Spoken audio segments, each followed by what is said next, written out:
It only took one night for her entire world to fall apart. Kaisha had everything she truly needed: a loyal husband, a warm home, and a man who loved her to his last breath. Her husband, Marcus, worked 2 jobs just to keep food on the table and the lights on. He wasn't rich, but every night he came home exhausted, still smiling, still asking how was her day, and if she needed anything, and what she wanted for dinner. But Kaisha didn't see love anymore. She saw failure.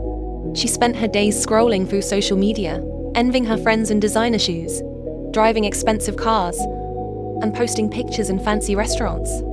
Marcus, she complained, when are we gonna live like this? I'm tired of this broke life. I wanna live big. Marcus lowered his head. Baby, I'm trying. I swear I am. Just give me time. Her friends didn't help either. One night, Kaisha was at her best friend Tiana's house. Tiana introduced her to a man named Donovan. Tall, smooth, always dressed in the finest suits, smelling like wealth itself. He whispered things in Kaisha's ear that Marcus never had time to say. From that night on, everything changed. Weeks passed. Marcus barely slept, working late nights, waking before sunrise, all in hope that one day Kaisha would look at him the way she used to. That maybe her smile would return to the home they built together. But every night, she disappeared. He tried to approach her gently, afraid to push too hard. You've been out a lot lately. You sure everything all right? She didn't even look up at him, just rolled her eyes. Marcus, stop nagging me. You acting like a child. Can't I go anywhere now? I told you I'm at Tiana's. Marcus swallowed his disappointment and nodded, trying to hide the hurt that stung his chest. Okay, baby, just please be careful. If you need anything, call me. But inside, something cracked. A quiet pain he didn't show. Meanwhile, Donovan had Kaisha completely distracted from the life she already had. Fancy restaurants, expensive wine, designer bags. Sometimes he slipped money into her purse without her even asking. It was enough to blind her from reality. Kaisha felt like she had finally made it, finally escaped what she called the broke life. One evening, while Donovan poured her another glass of red wine, she sighed dramatically. Donovan, I think I'm leaving Marcus. I want a divorce. Donovan didn't even blink. He smirked, leaning back confidently. Yeah, baby. Do whatever you need to do. Kaisha scoffed. He is so annoying. He can't even give me half of what you give me. And he still wants me to be intimate like he deserves it. Donovan slid closer, brushing her cheek with his hand.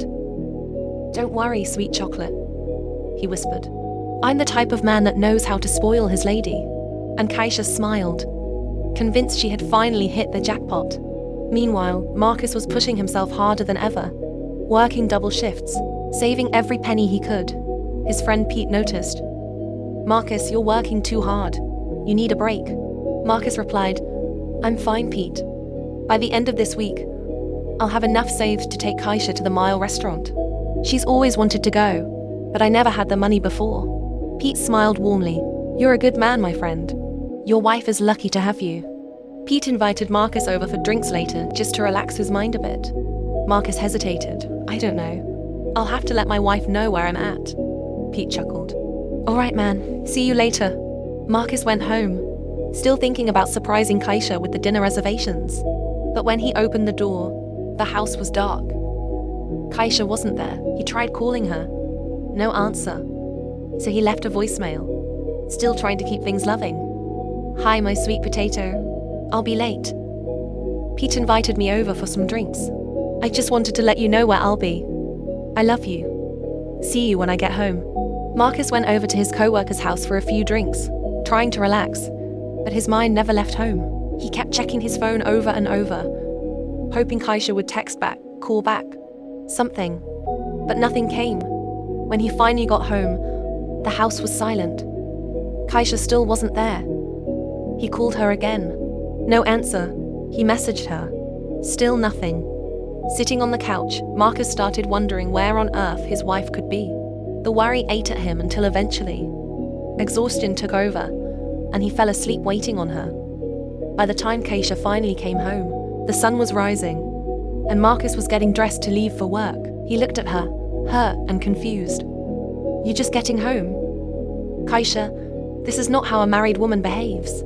I waited up for you, I called you, I messaged you. and you didn't call me back once. What is going on? What have I done to deserve this? Kaisha muttered under her breath, barely audible but sharp enough to cut. Maybe if you treated me the way a married woman should be treated, I'd be home. Marcus shook his head, trying to calm himself. Baby, I'm trying. I've been saving up. I even got enough money to take you to the Mile restaurant you always wanted to go. Kaisha crossed her arms. I've already been there. Marcus froze. What?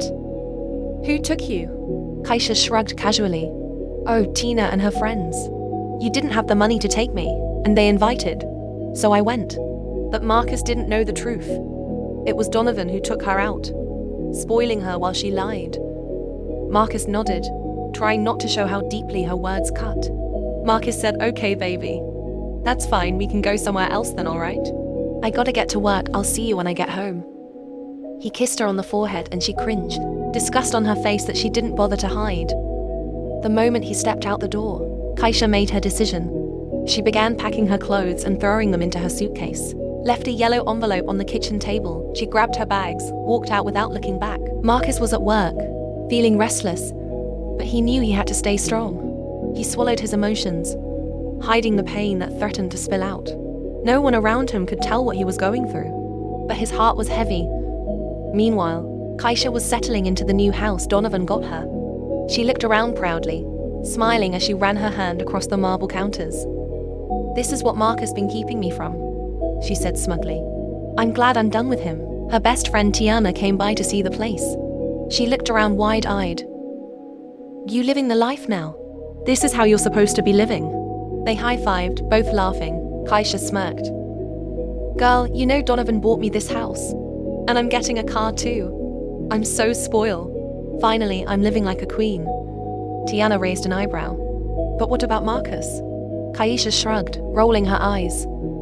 Girl, I've been with Marcus for years, and all he do is nag. When he get home, he too tired to even spend time with me. Whenever I want something, he can't give it to me. I gotta wait until he makes extra hours. And making love to him is a chore. I just can't do that anymore. Tiana hesitated. But girl, at least he was trying. Kaisha's expression hardened instantly. Are you on his side or mine? Tiana quickly backed down. Girl, you know I'm on your side. They both laughed, everything was perfect. Kaisha was finally happy. Marcus dragged himself through the door after a long, draining day of work. His feet felt heavy, his shoulders defeated. But he still hoped that maybe Kaisha would greet him. Maybe today things would be different. Instead, the silence hit him first. Then he noticed something sitting on the kitchen table. A yellow envelope, with his name written on the front. His chest tightened as he picked it up. His hands trembled while he tore it open, praying it was something harmless. But the moment he unfolded the papers, the air left his lungs. Divorce papers. His eyes darted across the page, reading the cold, heartless lines that shattered everything he'd been fighting for. Tears spilled before he could stop them. Kaisha, no. Please, he whispered, voice cracking. No, God, please, not this. He dropped to his knees, clutching the papers to his chest like they were knives stabbing through him. I prayed to you. I tried to be a good husband. I tried to make this marriage work. His voice broke into sobs. Months passed. Kaisha wasn't worried. She was out with Donovan, living like she was finally free. Dressed up every night, partying, laughing, kissing him like Marcus never existed. In her mind, life was perfect. But Marcus, the divorce broke him to his core. He barely ate, barely slept, barely spoke. Every memory of Kaisha was like a bruise on his soul. But he kept pushing. Every morning, he forced himself out of bed. Every day he worked, not because he wanted to, but because he needed to survive. Then something happened that changed everything. At work one day, the owner of the company pulled Marcus aside. Marcus, I've been watching you. Through your worst days, you still showed up. Still worked harder than everyone here. I respect that. The company is expanding, and we need someone reliable to run the new division. The position comes with full benefits and a profit share. You interested? Marcus's eyes widened. He thought he was hearing things. This wasn't just a promotion. This was life-changing money. Profit share meant real income, long-term wealth. He took the job. What happened next will shock you. Don't forget to like and follow. Look out for part 2.